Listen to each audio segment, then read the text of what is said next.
Can't wait to see what Hoyo will come, and I got a pin after today. So yeah, 2.6 is right around the corner, and I finally got to catch up to everything in 2.5. After probably the most thought-provoking story we've gotten in the first half, I was excited to see what they would do to spruce up the rest of the patch. Because we all know, every other patch is typically lighter in content. It's always something workflow, something preserving resources, something with stalling, yada yada yada, we get the gist, right? And considering the last filler patch we got was also our anniversary patch, yeah, Crow should fire the person that greenlit that idea. 2.5 didn't have to do much to be at least better than 2.3. So was 2.5 as good as we all thought it'd be despite being a filler patch? No, actually, 2.5 felt pretty weak, if I'm being honest. Now, before y'all go run into the comments talking about like, oh my god, you go make your good shit, who you shit, hear me out. Okay, just listen. As of right now, I'm still just an eeny weeny bitty fucking wuwa content creator. And as of right now, I'm focusing on wuwa because, well, surprisingly, right, I enjoy the game. Actually, I like the game a lot. But that doesn't mean I'm not gonna criticize it. And I'm going to criticize it like the video game it is. So with that out of the way, yeah, 2.5 was ass. Okay, that's a joke. But seriously, 2.5 is a little on the more underwhelming side of things, no? Let me frame this. I already didn't have high expectations for this patch. I was not sitting here being like, 2.5 is gonna be the best patch in the world! But let me be fair, let's start with the good. The first phase main story carried hard. We had a genuinely compelling character in Phrolova, a character that's been a mystery since 1.0. We had cool lore drops and revelations, and it created an insanely divisive conflict that puts the Phasalia and Montelli debate to shame. No, not that one. That one was fucking stupid. This one. A compelling story is one that forces people to navigate through a gray area. One that makes the viewer pick a side, with varying degrees of passion, some a little hesitant, and some so passionate that you'd think they put their 10.5 crit rate, 21% crit damage piece on the line for it. And I genuinely think Wuthering Wave does an effective job at it. It's not the most masterful thing in the world, but it's done better than expected and well enough to have many discussions about who's right and who's wrong. Also, thank God the story finally establishes that Rover is not a self-insert. That made me personally happy. Phrolova is an insanely fun character that is good in almost any scenario. While her rotation is a little on the slower end in TOA, Wuwa? Walk in the park, buddy. And surprisingly, with some genuinely solid team flexibility, she's a character that almost anyone would really want on their account. If you don't even have her full team. Or you can nab her entire team throughout the patch, because Rochi and Cantarella are rerunning, so take that as you will. We got introduced to the Nightmare 3-piece Echo set, which brings some spice into the Echo grind, a new location that has a pretty cool aesthetic, some QOL to make dealing with Echoes faster, an increase in the team cap, and an option to turn off Resonator-specific music. That's kind of where the positives end, if I'm gonna be real. See, I'm not gonna act like the changes aren't welcome, and they're definitely needed. Like, I'm not trying to minimize their importance. The team cap raise was insanely important. We've been wanting that for a while now, especially with the ever-growing roster of characters. Echo management has never been easier. It is genuinely a breeze to, like, clear out your inventory or figure out what Echo you're trying to work for. The issue I have mostly lies in the events, aka the actual content that we hop on to actually play throughout the patch length. I feel like a broken record at this point. Like, and I feel like I shouldn't have to say this. First and foremost, it's a game. A really solid game that I'd like to play more. That being said, I'm not going to go out of my way to play the game if there's nothing to do. And to be honest, I think 2.5 is one of the driest patches we've seen in a while. And again, that's mostly because the event sucked. Like, they were really bad. I'm going to be real. The Phrolova Echo ticket management thing was not fun. It was barely cute. The first half of the stages, some with 2 parts, were basically tutorials. And by the time you got to the real grind, which, listen, I'm gonna be real, I didn't read. Yep, you caught me. Local gacha player doesn't read. Now, I will say, maybe I would have had more fun if I actually, read the information they were displaying. However, I do feel it's important for a game to actually make the player want to interact with it if they want you to play the game mode or event or whatever system they created. Am I crazy for that? And listen, respectfully, the game mode just doesn't do that.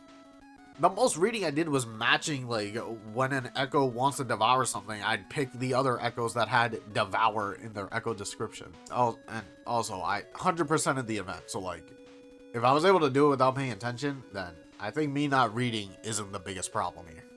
Watching the echoes eat each other was kind of satisfying, though. The overflowing picture event, okay. I joked about how this is the event that I'm the most hyped for. What could I say? I like matching colors. I don't read and I like clicking colors. Maybe I am the problem. Nah. Jokes aside, I think we all quickly realized that as much fun as the activity actually is, it can't carry as an event. See, when I said I wanted more of these, I just meant, out in the open world to discover and interact with. But as an event? This shit whack as fuck. And they really did try to flesh it out to a full event by adding multiple difficulties, but like, listen, easy and normal could be done by the youngest Genshin player on Fent, and the challenge difficulty takes like 2 empty stares to figure out. As funny as it is to spam devs listened, I think they shouldn't have listened to this one. My bad. Alright, let me get it out of the way before I get to the real disappointment of this patch. Dreaming Deep, it still sucks. It's better. Hold on. It's better. It still sucks. They optimized the game mode a shit ton, where it's a lot faster and less of a headache to navigate. Which is great. I'm not gonna knock it for that. Like, it cut down a 60-minute run to 16 minutes. Which is insane. The mode still isn't fun. See, in order to get that speed, it sacrifices gameplay. If your team is over-leveled for the stage, the game will just auto-clear the fight. Which is nice, because there's a lot of fights that are just nothing burgers. But now we have the issue where it's not much of a game, and it's more of a clicking simulator with the occasional fight. Hey, it's like HSR. So yes, while I appreciate the fact that the shitty game mode that took 40 minutes even while skipping the dialogue has now been cut down to 15, at the end of the day, it's still a shitty game mode. I'd rather this game mode just not exist at this point, because even cutting down the runtime to half, it's still not worth suffering through. And listen, man, sorry Dreaming Deep, you're no elusive realm. And now we get to the final big event of 2.5, the main spectacle that caught everyone's eyes during the live stream, the creme de la creme of Phase 2. And it's ass. I'm sorry, this is not good. And this is coming from someone that was especially looking forward to this. With how well they handled Chacona's story quest, I was excited to see how they would handle the story of the domineering F4 of Septima. And the concept of it being a choose-your-own-adventure type minigame was genuinely a cool concept in theory. The idea is that as you continue Augusta's story, you select options that are supposed to be the choices that she made. And when you click the right one, it increases one or more of these gauges at the top, signifying the development of a certain personality trait that were integral to her rise to power. Except for the heart one. The heart one is your health, and I guess if you click the wrong option too many times, you die? Start over? I don't know, I never saw it, because you really have to go out of your way to like drop your health to 0. The issue is a combination of story and storytelling. See, I've said this before, wuwa isn't reinventing the wheel or going into uncharted territories with their stories. They follow certain tropes, work around them to deliver mostly sensical stories, and then hone in on certain aspects based on whatever the featured character of the story happens to be. It's standard story writing. But what has always pushed these stories to their limits is their storytelling. wuwa does not slack in how they present the story, whether it's through the environment, through dialogue, through symbolism. They take these rather run-of-the-mill stories and work at it tirelessly to keep you engaged, and that's perfectly fine. I've said this once, and I'll say it again. You don't need a one-of-a-kind, innovative story to be good. You just need to be able to tell it in an effective and fresh way. Don't believe me? Okay. If I told you about a movie about a group of dancers and singers that use their music and their legacy to defend themselves, others, and their culture from supernatural entities that are aiming to corrupt it, tell me, What movie am I talking about? The problem here is that Kuro told a pretty run-of-the-mill story with lackluster storytelling. I feel like I was playing a cookie clicker game or a PowerPoint and I was just racing to get to the next part, hoping something interesting would happen. Augusta's backstory is your typical underdog, challenging the system, rise to power through sheer tenacity type of story. And it's not a bad story, but to make a whole event out of it with its runtime of probably an hour, having this essentially be the headlining event of Phase 2, it's just not good. And the whole concept of making your decisions is cool at first, but it loses its luster really fucking fast, because it's more of an illusion of choice. Again, I don't know what happens when you lose all your health, but the fact that there even is a health bar means that there probably isn't an alternate ending, which really defeats the purpose of having multiple choices. It's cool to uncover bits of Augusta's personality this way, but once you get the general gist of her character about 10 minutes in, you realize, oh god, that's all there is to it. The appeal of having multiple choice is to see different outcomes. Games like Until Dawn have so much replayability because of how much every choice can alter the outcome. Or one of my favorite hidden gems, Spider-Man Web of Shadows. Guys, look at my profile picture. You think I wasn't going to sneak Spider-Man into this? Basically, the whole concept of the game is that you get to choose whether you want to be the good old classic friendly neighborhood Spider-Man or the edgy, gritty symbiote Spider-Man. And the game keeps track of it beyond just giving you specific abilities. It also keeps track of whether you let civilians die or cause legitimate harm to the city, or more notably, when you get these moments where you get to choose to do the normal Spider-Man thing or the bad Spider-Man thing. And it gets kind of crazy when you do the bad Spider-Man thing.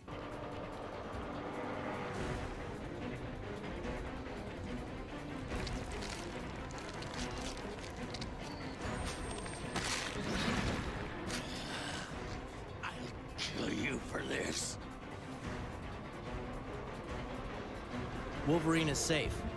Get back here and pick him up. But here, there's nothing.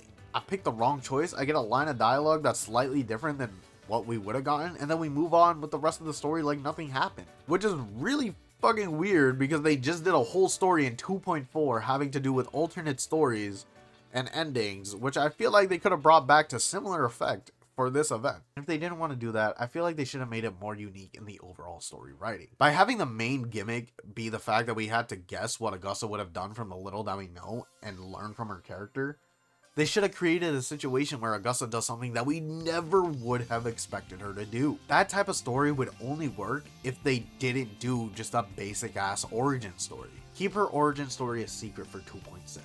Give us a random important event in Augusta's time as F4, and really throw us for a loop when she, like, I don't know, burns down a village or commits war crimes. I'm not saying that's the direction I want them to go in for her character. I just want something a little more engaging. I hope you get the idea. That way the story is more engaging to make up for the lack of presentation and stirs up discussion and hype for the incoming patch.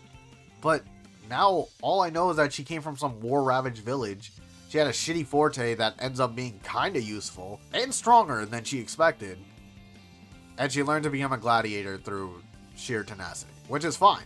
That's fine. But if you're going to give me a simple story, give me stellar storytelling. Or vice versa. Realistically, I'd like both, but whatever, cut out my losses, I guess. We got a tidbit at the end, which was nice after clicking away for an hour, but here's the thing. I wasn't playing wuwa because I was out of town for a week, and I also let all the Phase 2 stuff pile up so that I could do it all on stream.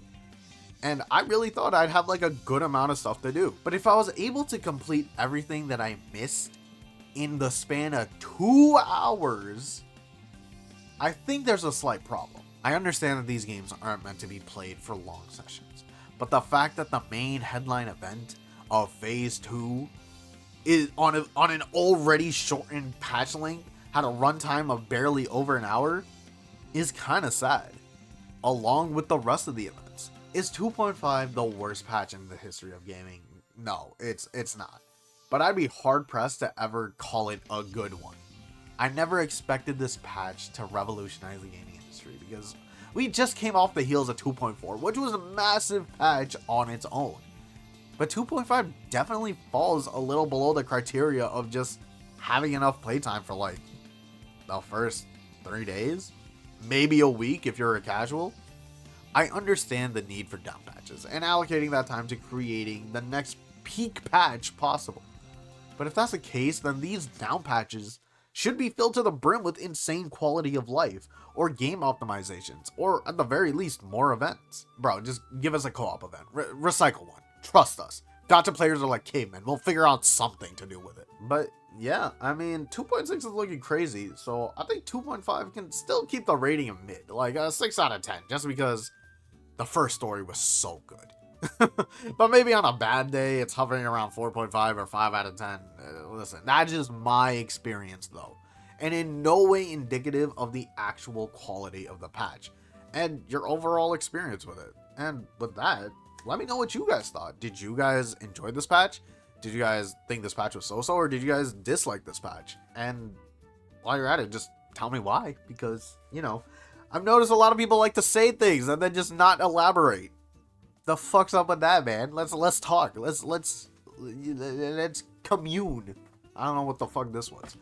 But yeah, let me know if you guys enjoyed the video. Leave a like, hit that subscribe button, hit that notification bell so you get an update every time I upload, and follow me where I be streaming. I'll be streaming on Twitch, I'll be streaming on YouTube. Yeah, I think that's it. Peace out, Girl Scout.